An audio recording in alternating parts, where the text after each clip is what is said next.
Hi, everyone. Welcome. As we wait for everyone to sign up, if you can just go into the chat box and just tell us your name and organization, and maybe what city you live in, so we can get a sense of the spread of participants today. We'll just give it a few more minutes and wait for others to join.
Hi, everyone. Please, can you add your name? Thanks, Amanda. I see you've got the ball rolling. Excellent. If everyone could just add their name, the city they're in, and the organization to the chat box, and we can get a sense of who all the participants are. And yeah, we'll wait a few minutes for others to join, and then we'll get started.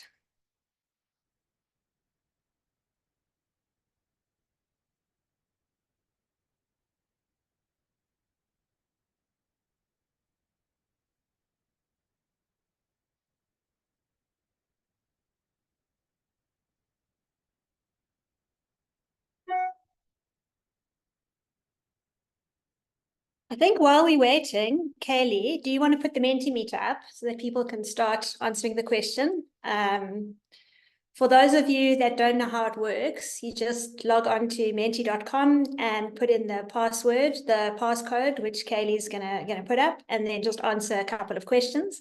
And we're going to do that while we wait for the rest of the participants to arrive.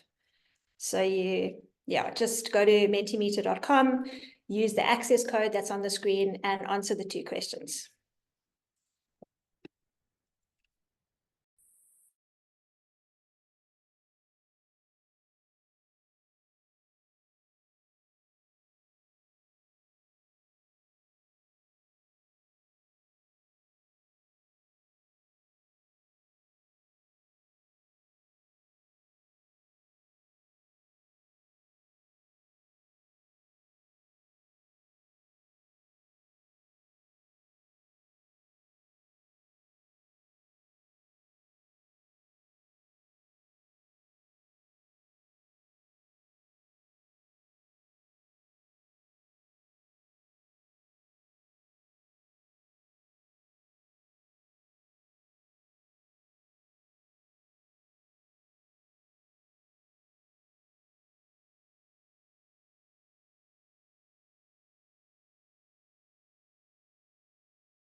Okay, hi everybody. I'm sure more participants are going to join over the next couple of minutes, but I'm just going to start with the intros in the interest of time. So you can keep that up, Caylee, the Mentimeter. Yeah, you can keep it up. While we're waiting for everyone, you can go to mentimeter.com, put in the code, and answer the questions. But I just wanted to give you a little bit of info about this webinar series. So some of you might have participated in the webinar series that Ilifa Labantwana and RESEP have been running. This is a newly launched webinar series where Data Drive 2030 has now joined Ilifa and RESEP. And the intention is to hold webinars, 1-hour webinars once a month. that cover a range of topics relevant to early childhood development systems in South Africa. Each webinar has a very similar format. So there's a brief intro, there'll be a presentation, which is linked to a paper, and the paper itself will be published and shared. And the idea is to really encourage dialogue, discussion, as we all grapple with the complexities of how to get high quality early childhood development services to every young child in South Africa. So we're very, very thrilled to welcome you to the first of this newly launched series. So the topic this afternoon is, Caylee will be presenting, Caylee Cook from DataDrive. The first author of the paper, Dr. Erofili Grapsa, is unfortunately not available to join. But the paper was co-authored by Caylee and Erofili, and it looks at a large data set of outcomes data on young children in early learning programs in grade R across South Africa, and explores just starts to unpack some of the differences and similarities that we are observing between how boys and girls are performing and what some of the predictors are for outcomes, preschool outcomes for boys and girls. So Caylee will be presenting that. We're going to have the opportunity for Q&A. So Caylee's talk will be about 25 minutes, 30 minutes, and then we'll have a good chunk of time for Q&A. We encourage you, as you're listening to the presentation, to pop any questions that come to mind into the Q&A box. So there's a chat box and a Q&A box. So please put your questions in the Q&A box. And after the presentation, we'll be opening the floor for people to either raise their hand to ask a question, or we'll be drawing questions from that Q&A box. So please do, just as questions come up, pop them in there so that we can make sure that we can cover as many of them as possible in the half-an-hour discussion time that we'll have. I think that's everything from me. So I'm going to hand over to Caylee. The work that she's presenting is hot off the press. The paper's literally just been released a few days ago. And so you'll be the first to be hearing the findings, and we really welcome the discussion that will follow. So Caylee, I'll hand over to you. Great. Thank you, Sonia. I just want to double check everyone can see the screen. All right. So thank you so much, everyone, for being here this morning, and thank you to the organizers for putting such an exciting webinar series together. As Sonia mentioned, I am talking today on behalf of Dr. Erofili Grapsa, who ran the full data analysis for this paper, who unfortunately couldn't be here today. But my name is Caylee Cook, and I've been a researcher in the early childhood development space for many years now, and recently joined DataDrive as their senior researcher. And looking forward to taking you through today's paper. So for those who are unfamiliar with DataDrive, I thought a quick background would be helpful. DataDrive 2030 is a South African-based social enterprise that supports the collection and use of high-quality data to drive improved child outcomes in the first 6 years of life. DataDrive has a suite of data tools. It's a growing suite of tools, so we keep adding to them. And these tools are aimed at measuring a range of developmental outcomes in young children and to provide an indication of the quality of early learning environment in either the home or the program settings. The tools are digitized, designed for use at scale within the South African context. And at DataDrive, we focus on the full data value chain, meaning we're involved in everything from data collection to driving data-informed changes in behavior and child outcomes. So let's get into it. The differences between boys and girls, the reasons we're all here today. But before we do, we need to address the elephant in the room, the terminology gender versus sex. I thought it would be helpful to define these terms as we go through and keep that in the back of your mind as we go through this paper. Sex is a set of biological attributes associated with physical and physiological features, whereas gender is defined as socially constructed roles, behaviors, and identities. Historically, especially research around boys and girls or young children, researchers tended to use these terms interchangeably, and we know based on their definitions that we cannot use them interchangeably. They are not the same thing. However, when we're looking at the reasons or the differences between boys and girls in terms of their early learning and their development, some of the reasons or the drivers behind these differences can actually be attributed to both, to sex, so biological features, as well as socially constructed roles and gender norms. So for the purposes of this paper, we used sex to differentiate between boys and girls, but just keep in mind that these differences may be driven by factors associated with both of these terms. So what do we know about boys and girls from the literature? We know that there are differences between boys and girls in terms of their early learning and development, and research has shown that these differences may be more prominent in certain age ranges. We know that a combination of factors seem to be driving these differences, things like a child's early experience, biological factors, cultural context, socioeconomic status, and educational policies. And those of you who are familiar with the developmental work know how crucial and how important early experience is for brain development. And so if we think about it, any differences in those early experiences between boys and girls can truly have long-lasting consequences in terms of their development later on. So in terms of boys versus girls, what has the literature showed us in terms of specific skills that are stronger in boys versus girls? For boys, we often see that their performance is stronger in terms of spatial tasks and gross motor skills. And for girls, we've commonly seen that their performance is stronger in terms of their language and verbal abilities and their social emotional development. But when we have a look at early learning and development overall, a lot of more recent research tends to show that girls are more likely to be on track for their development compared to boys. A recent publication from Reguera et al. In 2023 looked at 71 low and middle income countries and found that in half of those countries, girls were more likely to be developmentally on track compared to boys. If we look at the Thrive by 5 index in 2021, we found that over 50% of girls were on track, whereas only 40% of boys were on track in terms of their development. And Kirsty Donald's team at UCT in 2019 looked at a 24-month-old cohort and found that within that cohort, boys were performing universally poorly in terms of their early development compared to girls, and that the risk and protective factors between boys and girls seemed to differ. So what is today truly about? So there is clearly a lot of literature or research on these differences between boys and girls already. However, it's important to build on previous findings in South Africa to investigate the differences across each of the learning domains that we're interested in, and to identify the predictors of these learning outcomes or learning domains in boys and girls, and to see whether these predictors are maybe different between boys and girls. So what we use to measure early learning in this paper, many of you are familiar with the ELOM 4 and 5 tool.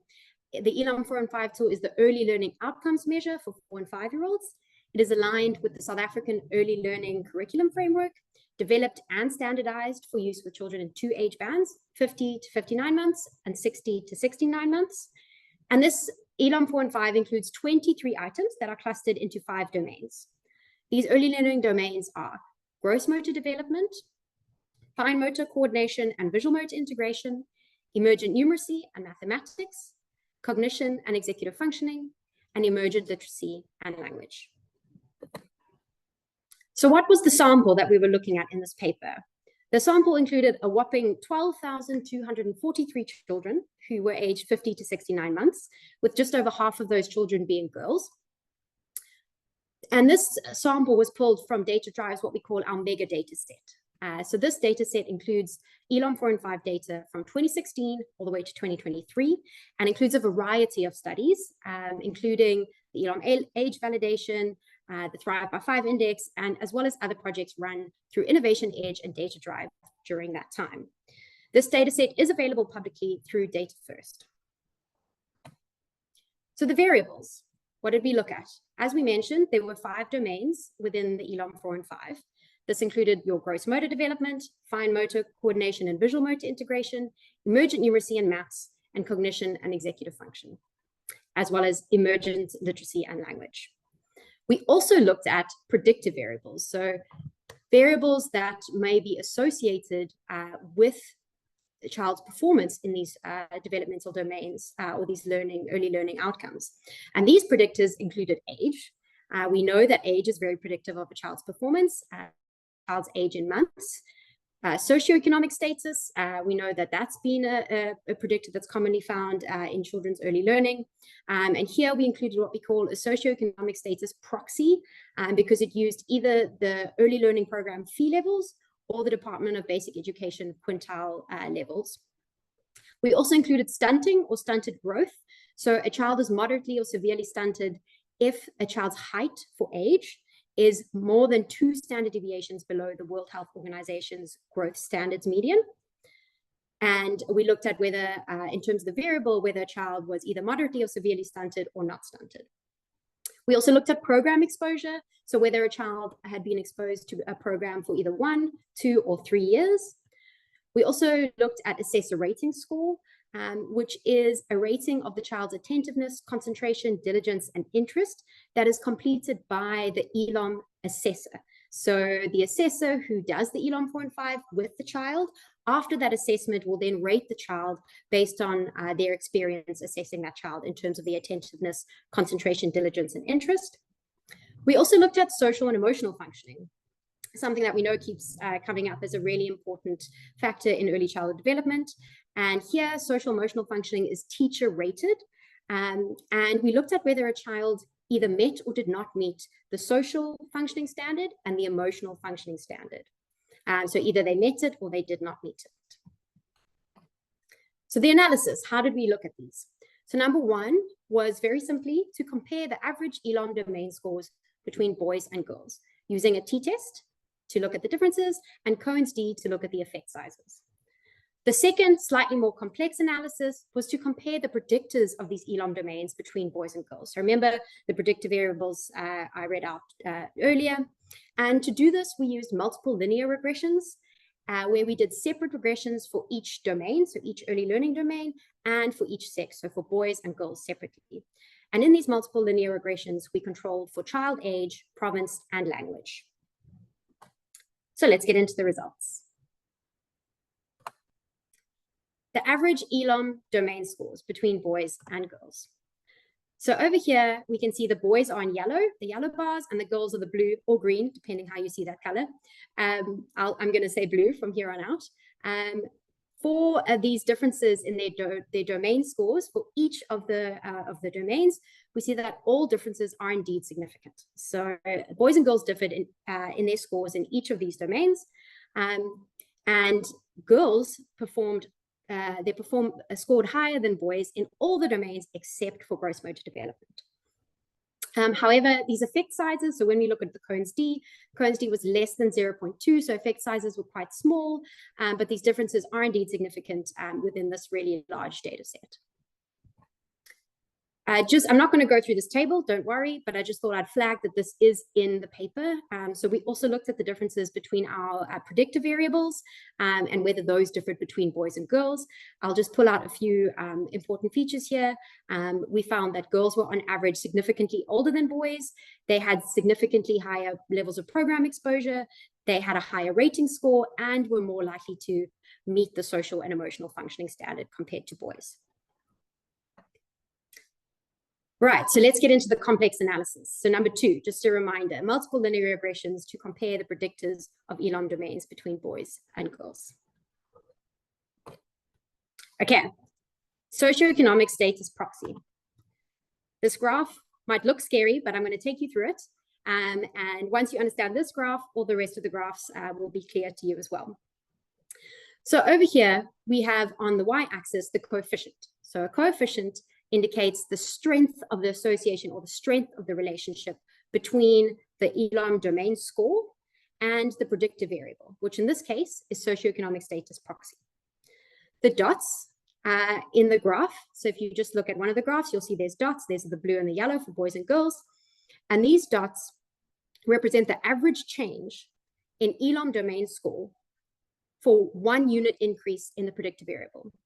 In the case of socioeconomic status proxy, it indicates a change in the ELOM score when the SES or the socioeconomic status proxy changes from the lowest, so SES 1, to the SES proxy that's in the figure title over here. The lines around the dots represent the confidence intervals, or in other words, they represent a range that is likely to contain the true effect of SES proxy or the predictor variable on the ELOM domain score. If we want to look at the differences between boys and girls, if these confidence intervals overlap, so if you can see the yellow and the blue are overlapping, there are no significant differences in terms of the associations between boys and girls. If they do overlap, there are significant associations. Also, in terms of the direction of the relationship, if the dots are on or above the zero line, it means that there's a positive relationship or a positive association between our domain score and our predictor variable. If it's below the zero line, there is a negative score. And if the confidence interval lines cross that zero line, there is no statistically significant association. So it's not significant. So let's have a look at the graph specifically for socioeconomic status proxy. So if you look at that first row, which is gross motor development, we see that the dots and the lines all cross over that zero line. So that indicates that there is no significant association between gross motor development and socioeconomic status proxy. However, if you look at the rest of them, they're all above the zero line, meaning that there's a significant positive association between all in all of the other ones. And what a positive association means is that children from a higher socioeconomic status are more likely to score higher ELOM scores or score higher in their domains. If we look at SES2, SES3, and SES4 and 5, we see that the yellow and blue lines seem to get further and further apart. So this indicates that the differences seem to be getting bigger and bigger between boys and girls as the SES gets higher. If we have a look at the bottom right corner of the graph, emergent literacy and language, we see that the lines do not overlap, meaning that there is statistically significant difference in terms of the association between emergent literacy and language and SES for boys and girls. So that association is different. So let's zoom in on that. So here we're just looking at emergent literacy and language, and we can see that as the SES gets higher, those differences between the performance in emergent literacy and language between boys and girls actually gets higher and is only significant at the SES or the socioeconomic status 4 and 5, so the highest socioeconomic status. Okay, and the next one, program exposure. So remember, this was where the children were exposed to 1, 2, or 3 years of their program. So here, again, looking at this graph, same layout, same definitions of the graph. So here, the dots represent the change in domain score with 1 unit increase in program exposure. And so here, if we look at the blue lines, we see that they generally are above the zero line. And so there's a significant positive association between program exposure and all the ELOM domains, except for fine motor coordination and visual motor integration. A positive association means that children with higher program exposure are more likely to have higher ELOM scores, something we would expect, right? For boys, on the other hand, there's a significant positive association for early learning and language only. So you can see all the yellow lines cross that zero line, meaning it's not significant, except for emergent literacy and language on the far right corner of the graph. We also find when we compared program exposure between boys and girls that, as I mentioned earlier, girls do seem to have higher levels of program exposure. However, this needs to be interpreted with caution because this data set is limited in terms of the dosage details beyond just 1, 2, or 3 years, as well as program quality. And those in the sector know how important quality program is in terms of seeing improvements in child outcomes. Stunted growth. So remember, this was whether a child was either moderately or severely stunted or not stunted. So over here, we see that now all the dots are below the zero line, indicating a negative association for all the domains. So this means a child with moderate to severe stunting is more likely to score lower on the ELOM domains than a child who is not stunted. So for girls, it's a significant negative association for all of the domains. For boys, it's significant for all of them except for early literacy and language. And on average, the effect of stunting seems to be slightly higher for girls. You can see those blue lines drop quite a bit lower. However, as you can see, they're overlapping. It's not statistically significantly different from each other. All right, assessor rating score. So this was done by the assessor after a child has done the ELOM 4 and 5 and rated them in terms of their diligence, concentration, and skills like that. So here if we have a look at the, just have a look at the graph quickly and the coefficient on the side, we can see that now we're seeing a coefficient go all the way up to 4. So it's quite clear that assessor rating score is quite a strong predictor of a child's ELOM domain scores, with that coefficient being higher than some of the other predictor variables that we've looked at. Here we're seeing it's all well above the 0 line. It's significantly positively associated for all domains, for boys and girls. Those two in the middle where you could only see the yellow lines, the blue lines are behind them. They're identical, so you just can't see them. We can also see that there's quite a large range in terms of the strength of the association with gross motor development at the lower end and emergent literacy and language at the higher end. All right, emotional functioning. So just a reminder, here we used whether a child met the emotional functioning standard or a child did not. And remember, this was teacher rated. So the teacher was asked a series of questions about their emotional functioning. And so a child who did not meet the emotional functioning standard is more likely to struggle with age-appropriate levels of independence. They struggle to express their needs and feelings and to adjust to change and initiate activities, just to orientate you to what we define as emotional functioning. So here, again, all above the 0 line. So all indicate a significant positive association between emotional functioning and the ELOM domain scores. So positive means that children who met the emotional functioning standard are more likely to score higher across ELOM domains. These lines strongly overlap between boys and girls, indicating there were no significant differences in how this predictive variable impacted boys and girls' scores differently. And then social functioning. Similarly, teacher rated a series of questions. A child who did not meet the social functioning standard, these children might struggle to cooperate with peers, to resolve problems without aggression, and to seek support from familiar adults. So just to orientate you to social functioning. So here we see it's a little bit different to emotional functioning.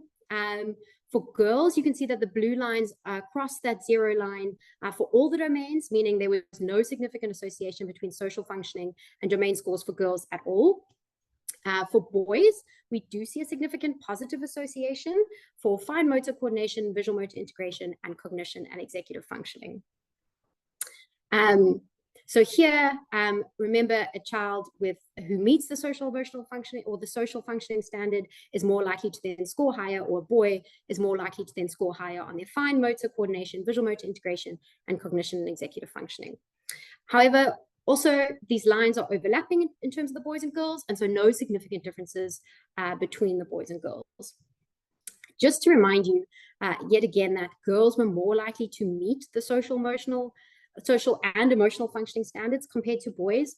So it is possible that here, boys who have good social functioning, this could perhaps be giving them a promotive or protective effect in terms of their early learning. On the other hand, it could be that because girls are already meeting that standard, there's less room for impact or improvement in terms of their impact on their early learning outcomes as well. Another thing to consider with something that's teacher rated is whether or not there is a rater bias. So are teachers potentially more biased towards rating boys differently to girls? We have seen in the literature that teachers tend to rate boys with higher levels of externalizing behaviors, hyperactivity and aggression. So what we don't know is whether this is coming out in this data as well, and whether there's differences in bias. That was a lot of information, a lot of graphs, and a lot of lines. If you didn't catch it, don't worry. I'm just going to pull out some of the key insights that you can take home with you and that we can discuss in our Q&A session. So some key insights. Girls are outperforming boys. We've confirmed this with a larger data set than we've looked at before in South Africa. So what we know is that girls are performing better than boys, specifically in early learning, early literacy and language, fine motor coordination and visual motor integration, and social and emotional functioning. So remember, everything except gross motor development, they were significantly higher. However, the strongest the biggest difference was in literacy and language and fine motor coordination and visual motor integration. This truly mirrors a lot of the work from other low and middle income countries and a lot of other international literature. So it just confirms what we have found in the past. But what we don't know yet is whether boys catch up to girls later on. We know that sometimes differences are bigger or smaller in certain age ranges. Are boys catching up? Is this just an age range where maybe girls are maturing faster? Are girls more likely to get more program exposure than boys? Is this indeed taking place in the country? And do teachers favor or show bias towards boys and girls in terms of how they teach them, how they rate them, and how they interact with them, or what they expect of them as well? In terms of the key insights from the predictive domain scores, we found that on average, these predictors followed the expected patterns and were mostly similar across boys and girls. So by expected, I mean, we expect children who are older to perform better. We expected children from higher socioeconomic status areas to perform better than lower socioeconomic status. We expect children with high levels of program exposure to perform better, and that's what we saw. Stunted growth was the only one that was a negative association, but we also, that is expected. It's stunted growth is it's expected that it might affect your early learning capacity. Assessor rating score very strongly associated with the domain scores, as one would expect. If a child did really well in an assessment, an assessor is likely to rate them as they're diligent and that they concentrated well. And then social emotional functioning as well. We saw mostly positive associations. Where there was deviation between boys and girls in terms of the predictors was really highlighted in these three. So in socioeconomic status, we saw some differences, particularly in early language and early literacy and language, in program exposure, but remember, we need to interpret that with caution. And in terms of the social functioning, where social functioning was not a predictor for girls, but was for boys. So just some last few thoughts, some limitations. There are always limitations. This composite data set is not fully representative because it is a composite data set, and certain population groups are underrepresented, for example, the higher socioeconomic status population groups. And just some thoughts for further analysis with the data we have, as well as future work that needs to be done to take this research further and to better understand these differences between boys and girls. So the first would be to investigate maturation effects on ELOM scores for boys versus girls. Is the level of maturation difference? Are we seeing that play a role in terms of their scores? Also, the second would be to investigate predictors of ELOM performance bands between boys and girls. So here we looked at specific domains with predictors like SES and age, but we could look at how those predictors perhaps influence the child's level on the performance band. So whether they're on track, not on track, or falling on track, falling behind, or falling far behind. Longitudinal analyses are also important to examine whether boys catch up with girls to see what's happening over the long term. Studies like Roots and Shoots and the Drakenstein child study, these longitudinal studies are really well situated to answer these questions, these really, really important questions. I know I've been using the term predictor. Typically, you only use that term when you have longitudinal analysis that can show that indeed something like socioeconomic status does predict child outcomes. We've been looking at concurrent data, which means we were looking more at associations. Then there's also a need to investigate the effects of the early learning program and practitioner characteristics and behaviors. To address this in the Thrive by 5 Index for 2024, we've embedded some questions about gender bias within the practitioner and the principal interviews. So hopefully we'll get some more insights there. And then further to explore other potential drivers of these differences between boys and girls beyond just the predictive variables we happen to have in this data set. So these include things like early experience or factors that affect early experience, cultural context, biological factors, as well as educational policies of a country or community, if we're looking beyond South Africa. So that's all from me. Thank you very much, and looking forward to a rich discussion. Caylee, thank you so much, both for just sharing such important work, but also for the way in which you managed to break very complex concepts down into understandable ones. So thank you very much for that. The paper as well is written in a way that it's hopefully really accessible to a wide range of audiences. Some things that really strike me as you were talking, I mean, just raising awareness that there could potentially be differences, just to, I guess, raising awareness around conscientizing us around how we interact with boys and girls within program settings, how we orientate our staff to boys and girls, how we might subconsciously encourage them to work in different spaces, like even just raising awareness of that so that we can start to really try to understand this more deeply. Also, the other thing that strikes me around the effects of program exposure is how absolutely important it is for us to have good administrative data. If we can blend in strong administrative data from organizations, we can start to tease this out more effectively. And the one thing obviously we don't have here is any data on home environments, and that's obviously a key factor that we need to add into the mix as a key consideration. Caylee mentioned that we're going to be doing some further exploration in the next 5x5 index. Data collection will happen in Q4 this year, and we are embedding some questions into caregiver, principal, and practitioner interviews that we're hoping will tease out some of this a little bit more. Okay, so on that note, I'd like to open for questions. I see there is one question in the Q&A.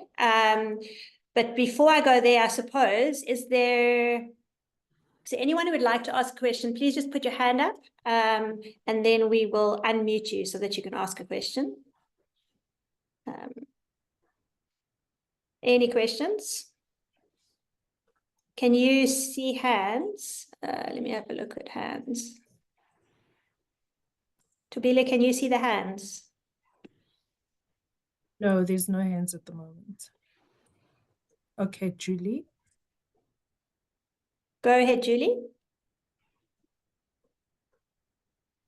There we go. Can you hear me now? Yes, we can hear you. Okay, perfect. Thanks.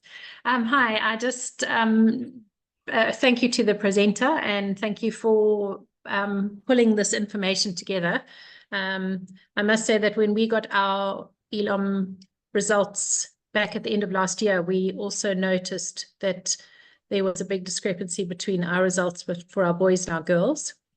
And as you say, the importance of this is highlighting it with both our trainers and with the practitioners that we work with, so that we don't do that unconscious bias where we continue to reinforce certain expectations of, as you say, both sex and gender. I think a lot of it is to do with the gender expectations that we have within our communities. So yeah, it's just more of a thank you for highlighting this and bringing it to the fore from because you're never sure whether it's just your observations or whether it's it's nice to have it put in an academic way that actually this is what you're seeing is actually what is happening. So thank you. Thanks, Julie. And yeah, just to say, it's definitely something we're seeing more and more of in the academic literature as well, is truly kind of seeing these differences and trying to pull it apart. So yeah, it wasn't just your organization, but great to hear that you're really looking into the findings as well. Thanks, Julie. See, Colin, do you want to go next? Thanks, Caylee. That was a really great second Sonia's compliments on the way you presented this and the kind of way you wrote the paper. I wanted to ask what kind of do you on the program exposure variable, what are kind of your reflections on maybe better ways to ask this, and then you can see how you're approaching asking that question in the next round of 5x5. Thank you. Thanks, Colin, and thanks for the compliments. So program exposure, I think it's tricky because with program exposure, the more detail we have, the better. So I think one of the biggest things with program exposure is also quality of the program. So a child could attend a program for 3 years, but if it's of a poor quality, we might not see any of that impact on their early learning outcomes. So I think it's a combination of getting the dosage, so a bit more fine-grained details in terms of, not just 1, 2, or 3 years, but how many days a week, and how, you know, how long they've been a part of that early learning center, or maybe a different one previously. So just getting more fine-grained details there. And then just importantly, just collecting that quality indicators of the early learning program as well. And hopefully we can extrapolate that to look at those relationships a bit further. It's tricky because you have a balance of wanting to collect data at scale versus collecting really like really detailed data. But for Thrive by 5, we will be collecting data in terms of how many days a week they attend, even on that fine-grained level. And then we are doing the learning program quality assessment as well. So hopefully we will have that level of data across all the ELPs that we going to assess. Sonia, I don't know if you have anything else to add there as well. Yeah, I think just to add to that, I mean, attendance data from an early learning program is often unreliable because there's a motivation to increase attendance rates for subsidies. So for the next Thrive, we're also going to be asking caregivers of enrolled children to corroborate essentially, like how long the child's been enrolled, how frequently they attend, and over, I can't remember exactly how the questions asked, but over the last month, like how many times the child's been absent, for example. So we are looking, we are trying to get more fine-grained, and then we'll have at least 2 data points to be able to compare. The other thing, just it's tricky, we've just run the index pilot, and it was a very small sample, but we one of the things we're trying to do is to find non-enrolled children, right? And so we were knocking on doors in the areas that were selected, and we had to knock on over 1,800 doors to find 20 children who qualified as not having been enrolled. And what we found through that door knocking was that children are intermittently. So they're like, a lot of people would say, well, my child attended in 2023, but then I lost my job, so I pulled them out and they're not there now. So even this concept of exposure is very hard because you actually have to look historically and what circumstances have changed in the home. So we really need to think about smarter ways of quantifying it. And I think administrative data at the program level is probably the easiest route to go if we can get that right. Okay, thanks for that, Colin. Linky.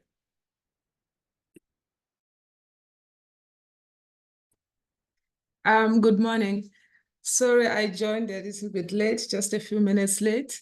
I was just wondering, have you ever taken religion into consideration as to, because as we're talking about how practitioners may engage the children differently, I realized that in our area where we're at, we are struggling because like say practitioners will refuse to wear maybe suitable clothing, whether it's pants, so that they can play with children. And obviously one would think that that also impact, you know, on how they are teaching the children. And culturally, boys in most spaces are considered to be, you know, they tend to be looked after better than girls. So yeah, it's just something that came into mind as Dr. Caylee was talking about some of those things where practitioners are concerned. Thanks. Thanks, Linky. That's an incredibly insightful comment. And I even remember when I was doing data collection in rural Mpumalanga, having to wear long skirts every time I went into an early learning center. So I think you make a really, really good point. And a lot of these early learning programs are actually within a religious institution as well. You find a lot of churches actually embed early learning programs as well. So I think it can impact on a variety of levels. So you bring up a really good point there. But we haven't looked at it previously, as far as I know. Caylee, thank you. We have a few questions in the Q&A, so I'm going to ask these quickly. First question by Tawanda around, are boys or girls more likely to be stunted? So Tawanda, I can respond to that from the data that we find slightly higher rates of stunting in boys and girls, but very marginal in the big data set. Corinne, I see you've asked a question. Do you want to ask it, or should I read it out? Corinne?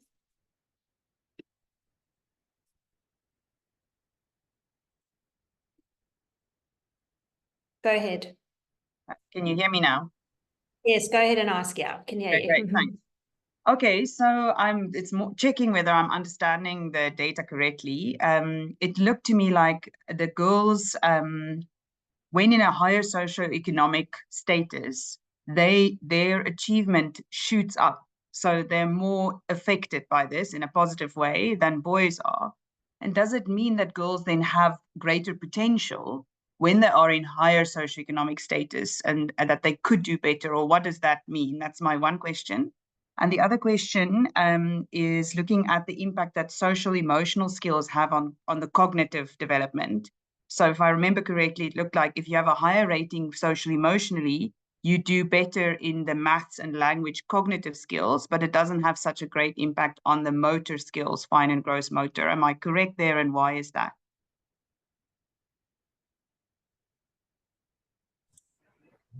Sure. So two very good questions. I think the socioeconomic status question, we need to look at it within the limitations of the data as well. So I highlighted the limitation that in the higher SES, we do have a slightly smaller sample. So we may see those bigger differences, but because this is concurrent data and not longitudinal, it's really difficult to say that that girls are being enhanced in a higher, more, there's a stronger association, right? So we can't say for certain that it's predicting that girls are going to do much better, but it does seem to indicate that girls are being impacted slightly more, that it's affecting girls slightly differently. Yeah, I think there's so much more to unpack with that. It's quite, it's tricky to sort of look at it just within this data set, but it's something that's interesting to unpack. And often these higher socioeconomic status areas are the ones that are the least studied within South Africa. Obviously, not so much within the rest of the world. So definitely some further studies to look at why we see that kind of increase in the differences between performance in boys and girls. Your second question, can you just remind me quickly? Yes, it's looking at how social emotional skills impact cognitive development in maths and language more than the motor skills. Is that right? And why is it like that? So again, good question. Social emotional development is a topic that's getting a lot of attention in the literature now, and people are really seeing the importance of children's social emotional development, especially crucially in these early years. Why we're not seeing that sort of association with gross motor skills, I'm not sure. I know that in South Africa, in my previous work in gross motor skills, South African children are pretty good. Our gross motor skill levels are really high, particularly in the lower income areas. So that may be sort of confounding these results, or, the gross motor skills are already quite high.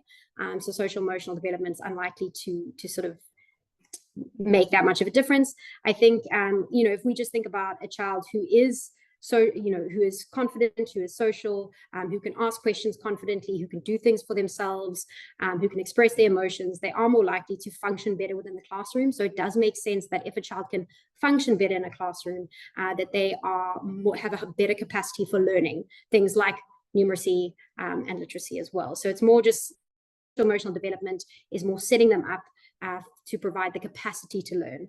And that's a really, really important feature. Sonia, do you want to add? No, I think that's right. I mean, I think there's if you unpack what's encapsulated in the social and emotional functioning assessment, those are the things that would set children up better to benefit from a learning environment. I see, Louis, you've asked a similar question to Corinne's first question around what may account for the larger differences between boys and girls in respect to the higher SES and literacy. I mean, I think what Caylee's pointing to is the need to unpack that more. We don't really have the answer. We could assume a bunch of things, but definitely need to do some more work in understanding that. Is there a follow-up question you had, or can I move on to a different one? Louis, do you want to come in if there's another question? Okay, I'm going to assume that your question there you go. Go ahead, Louis. Sorry, I was just struggling. No, it is a bit of a repetition, but thanks very much for this opportunity. And also, I think it's one of your questions, will this even out as the children's developmental kind of levels start to balance a little bit as they get older? And also, I suppose we can look at what happens in the final year of schooling. and with universities, differences between boys and girls. I mean, I think, I suppose it's more anecdotal that you see that girls are much more, you see a larger number of girls often that are going forward into tertiary education institutions. I don't know if I'm correct about that, though. Yeah, that's a great way to look at it. And I think, retrospective studies is one way to unpack that level of, or trying to tease that out. Another thing that came out quite strongly in that review by Regera 2023 that I put up in 71 low and middle income countries, she found that the educational policies of a country strongly impacted boys and girls differently. So in countries where education for girls was really low on the priority list, you saw that boys were outperforming girls. So it was very, very linked to the educational policies within the country. And that obviously links to cultural context as well. So if in a culture you find that it's expected that boys perform and girls, stay home, you do kind of see that pulling apart. So yeah, it'd be interesting to understand that from like educational policies and cultural policies as well. Caylee, there's 3 questions in the box, and then I know there are a couple of hands still. The 3 questions are kind of related in that they're asking about what this means for practices in programs. Amy's asking, what the main recommendations we would make for the sector in relation to this, and there's an anonymous asking around teacher bias. I suppose I know that's specifically in assessing children. But I suppose the other questions around what does this mean for the sector, and what are some of the implications, some of the recommendations potentially?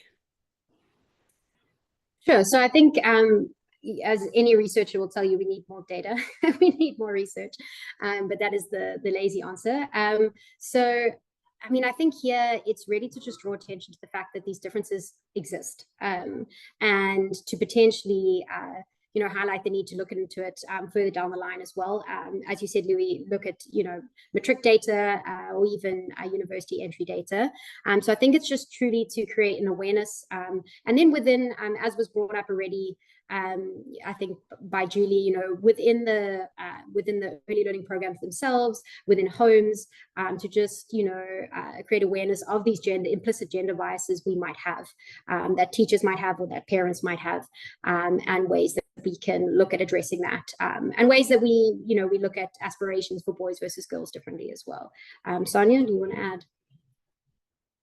No, I think that's good. I mean, I think there's a bunch of stuff, and the first step is to just conscientize ourselves, right? To just be aware of the fact that there may be these things that I mean, if you just look at children's storybooks, the stories that we tell young children, how are young girls and how are boys depicted in those stories? There's so much of that. The number of times I've heard people say, "Oh no, boys don't play with those toys." I mean, these kind of things are just normalized, and so I just think making them explicit is the first step. Okay, there are 3 more hands up. Candy, would you like to go?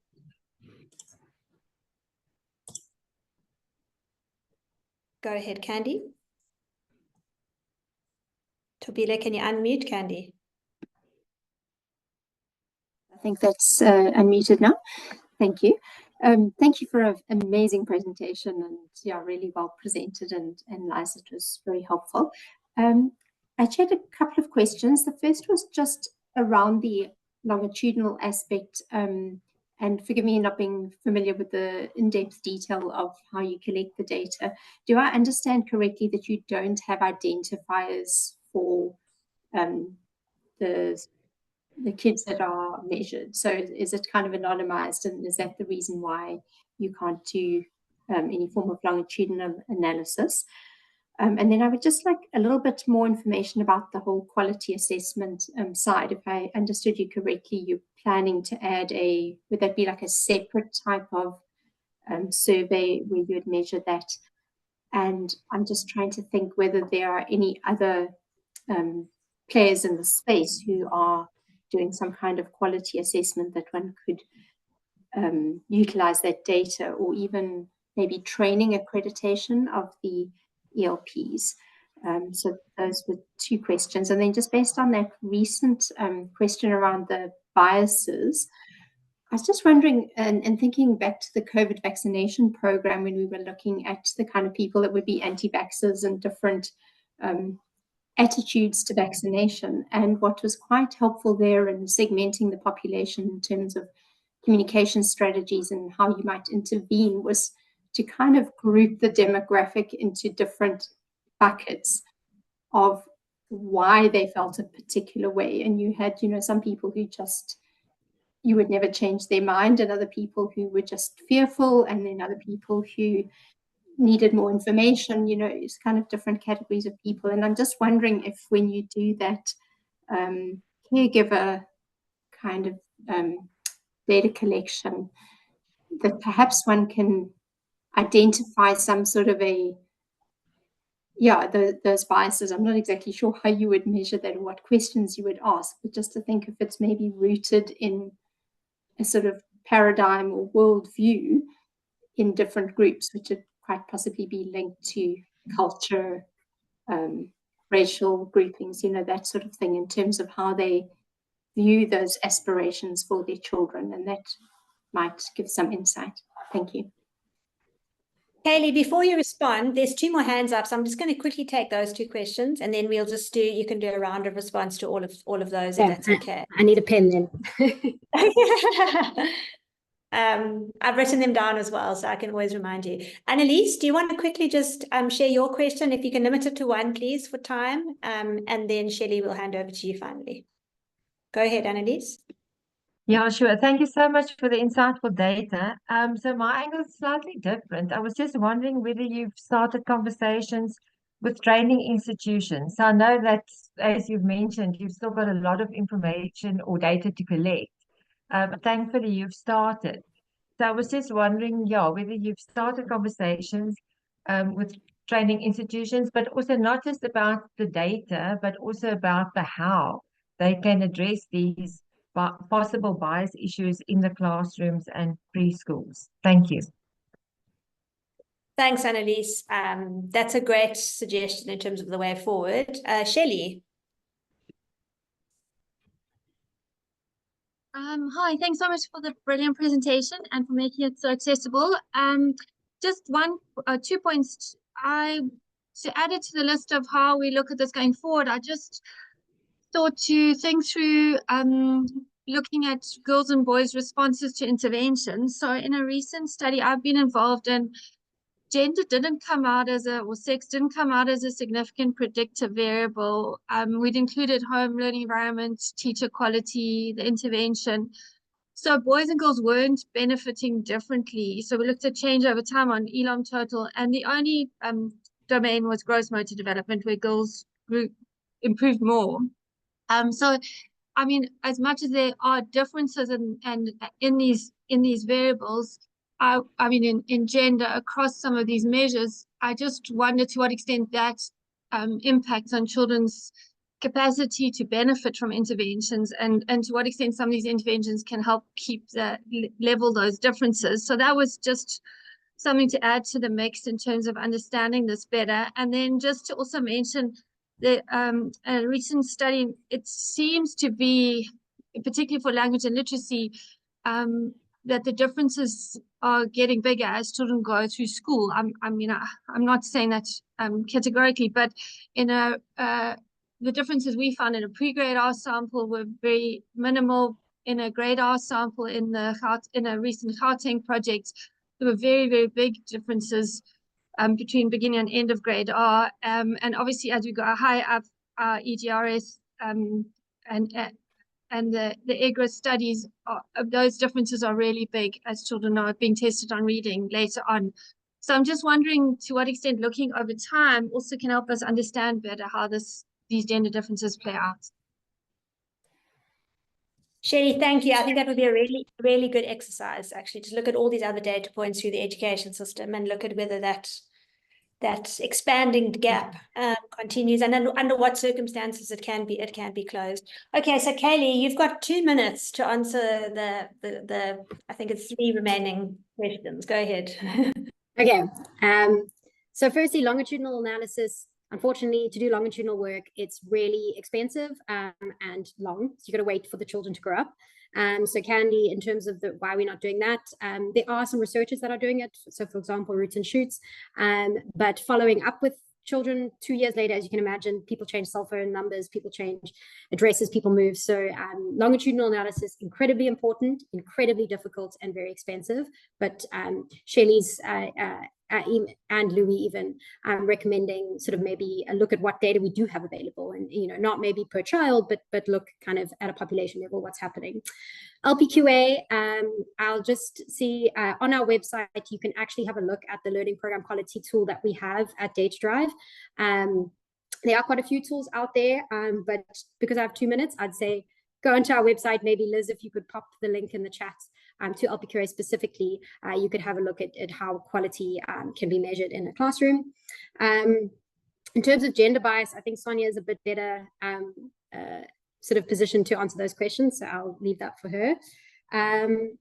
And then the training institutions from Annelies, yeah, I mean, this is exactly what needs to happen. I think that, I mean, there was from the Department of Education, or Western Cape Department of Education, this kind of gender training that, it's definitely, there's an awareness about it, and I think people are doing things about it, but data like this can really help to drive that change.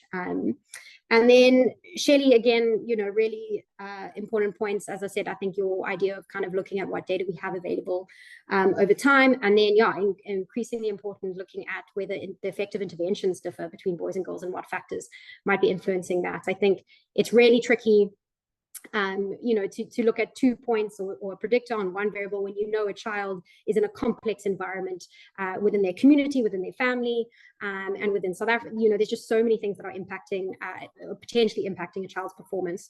And so, just really looking at what are those levers we can pull to try and improve performance. I think that's all other than the gender questions. And then also with the Mentimeter, I might pull it up while Sonia answers the last please bit about the gender bias.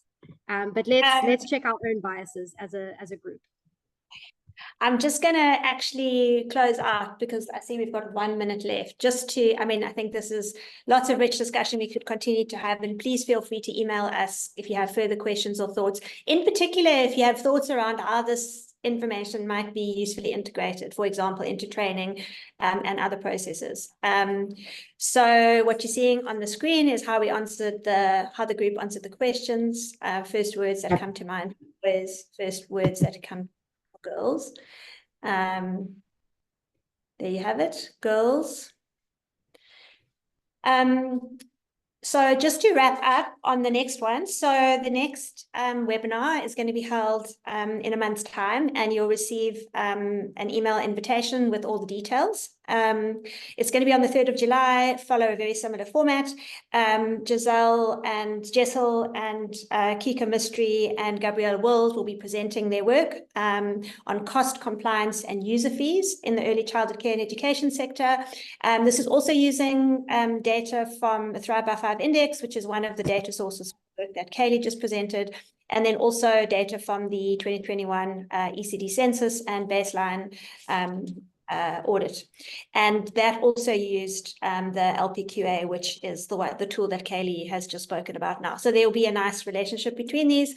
And then the one after that is the 7th of August. So please sign up, join us on those, and also share any ideas of other topics that you might be interested in seeing in future webinar series. So thank you everybody so much. Thank you, Caylee. Thank you to the Ilifa team for coordination and RESEP. And thank you everyone for joining. Please access the paper. The link is in the chat box if you'd like to access the full paper. Okay. Bye-bye, everybody. Thank you. Bye.